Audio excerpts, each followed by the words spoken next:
Hello everyone, welcome back to my channel.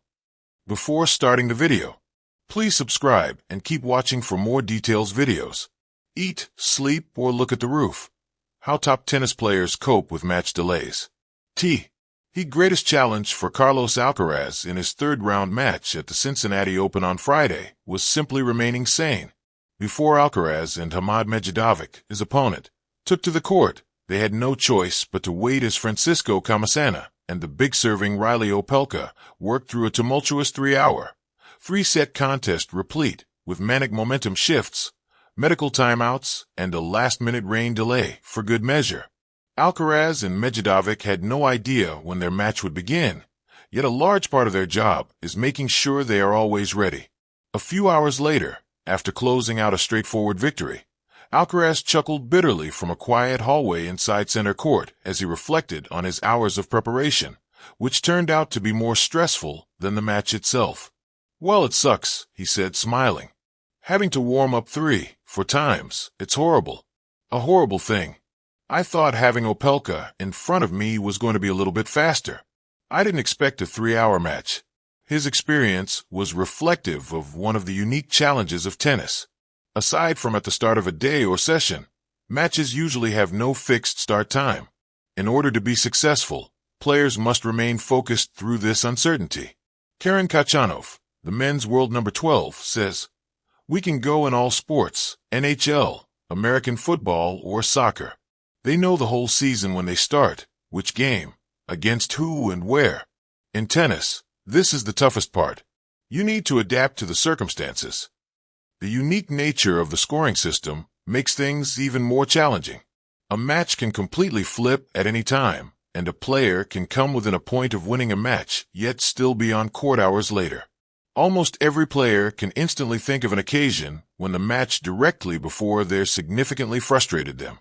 For Iga Swiatek, her 2023 French Open semifinal against Beatrice Haddad-Maia is seared in her mind by the psychodrama between Karolina Muchova and Aryna Sabalenka immediately before them.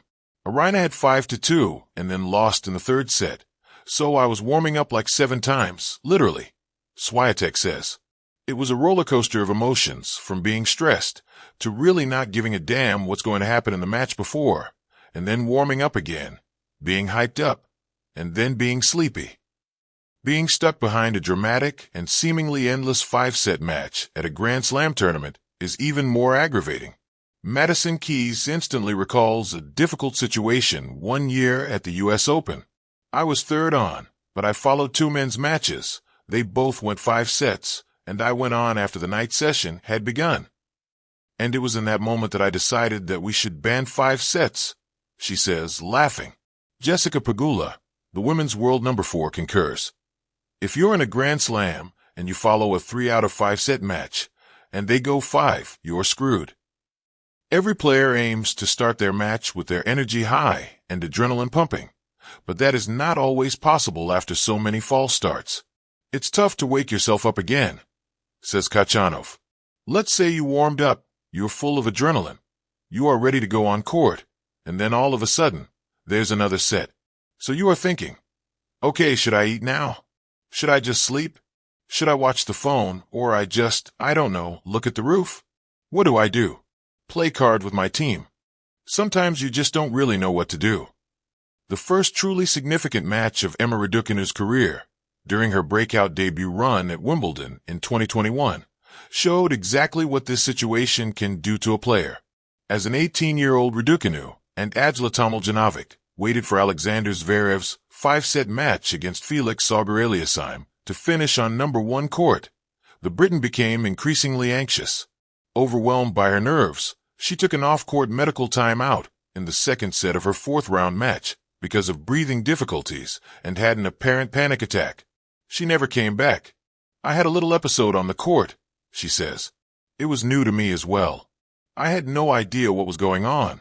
I think I had way too much coffee before that match as well. That was just an experience. I was so wired from the start of my day." Raducanu finds it far easier to be scheduled as the first match of the day, so she does not have to worry about the start time. Not everyone agrees. Daniil Medvedev, for one. The Russian says, "I was talking to my team today. I was like, When I'm 35, I might just boycott the 11 a.m. matches. I'll be like, I'm not coming. Walkover. Like, yeah, I didn't wake up. Sorry, guys. In my opinion, 11 is so early. You have to wake up at 6:30 in the morning, where, if you play at night, you wake up at 9 a.m. So it changes the perspective of the match. It's crazy mentally. In player lounges, locker rooms, and warm-up areas around the world, each player copes with delayed starts in different ways. Depending on how he is feeling, Alcaraz can be found playing football, cards, or napping. Andrei Rublev is always sleeping, so he relies on his coach to provide him updates on the match before. And then there is Coco Gauff, who says with a laugh, I'm usually just on TikTok. Others, such as Naomi Osaka and Keys, quickly find themselves immersed in the match before them. The latter says, I think we're kind of all just watching the score and just being like, oh, come on. Because a lot of times, especially if you're not on a main court, you can't actually see the match. So you're just waiting and staring at the score to flip, and you're living and dying by the live scores. All of a sudden you're cheering for one person that you've never met, and then cheering for the other person.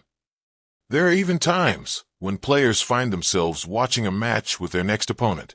One memorable example came at the Australian Open in 2016, when Roger Federer and Grigor Dimitrov sat side by side in the warm-up gym and watched Lauren Davis prolong their day by dragging Maria Sharapova into a final set. Amusingly, Federer spent much of the second set tiebreak screaming at the top of his lungs, both due to his anguish at his match being delayed and his enjoyment of the contest. For most of the world, tennis is a sport of motion, the grunt of effort, the rush to the net, the drama of the serve. But behind the thunderous applause and high-stakes points is a silent battle waged not with rackets, but with patience. It is the game within the game, the waiting game. In the bowels of every Grand Slam stadium, where fluorescent lights buzz softly and the carpet smells of sterile cleaning products, players sit in limbo. Matches get delayed for rain, injuries, broken equipment, or, especially at Wimbledon, a stubborn drizzle that dances too lightly to seem threatening but halts play all the same. So, what do the best tennis players in the world do when their destiny is paused? When all they can do is eat, sleep, or look at the roof? Chapter 1. The Ritualists. Rafael Nadal is famous for his rituals. His bottles align perfectly. The tug at his shorts, the bounce of the ball before the serve.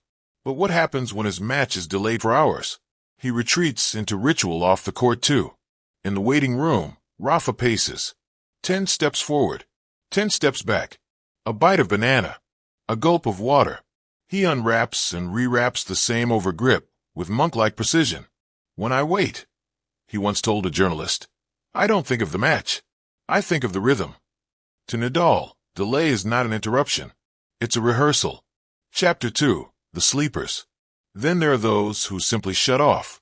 Novak Djokovic has been known to nap, fully reclined, hoodie up, eye mask on, earphones in, sometimes within 20 minutes of walking onto court. The secret? Sleep on command. It's not laziness, it's a weapon. You have to be able to switch on and off like a light.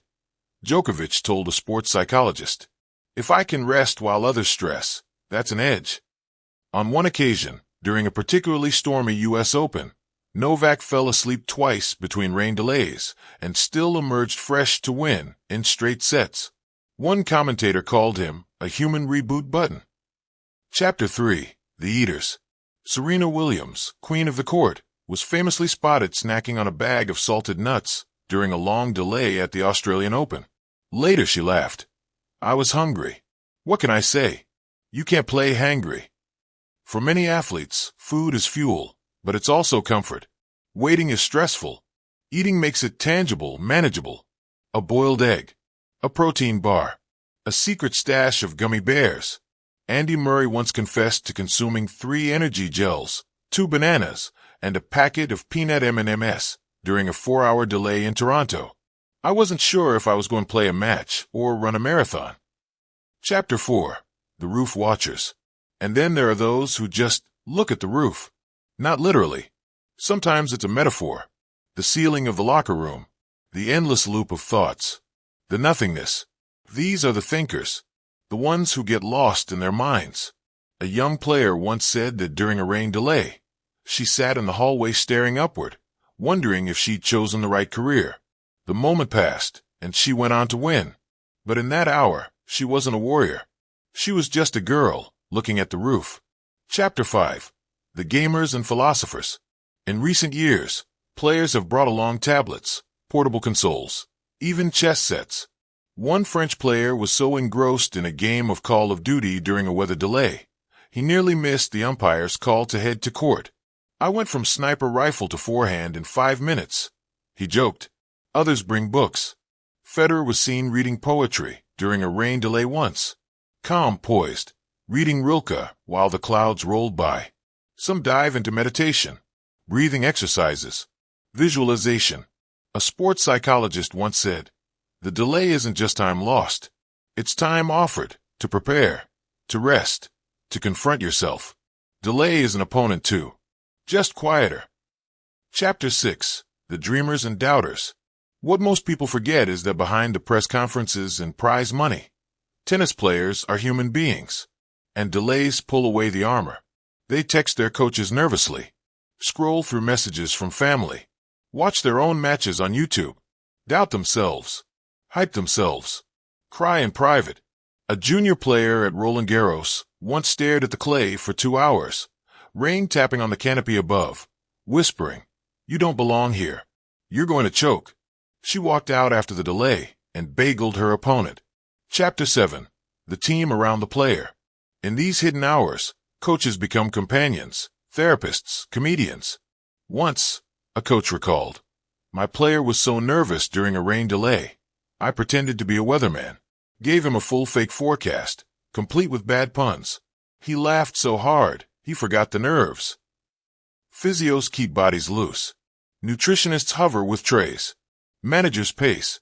It's a team effort. Behind every waiting player is a small army of waiting people. Chapter 8. The Clock Without Hands. There is something philosophical about waiting. Time slows. The match that felt inevitable now feels distant. Players check their watches pointlessly. The schedule becomes a fog. This timelessness can warp reality. A delay isn't just an inconvenience. It's a test of focus, patience, and emotional elasticity. "You prepare your whole day around a match," said one top 10 player. And suddenly, the day disappears. You're stuck in a locker room, nowhere to put your adrenaline.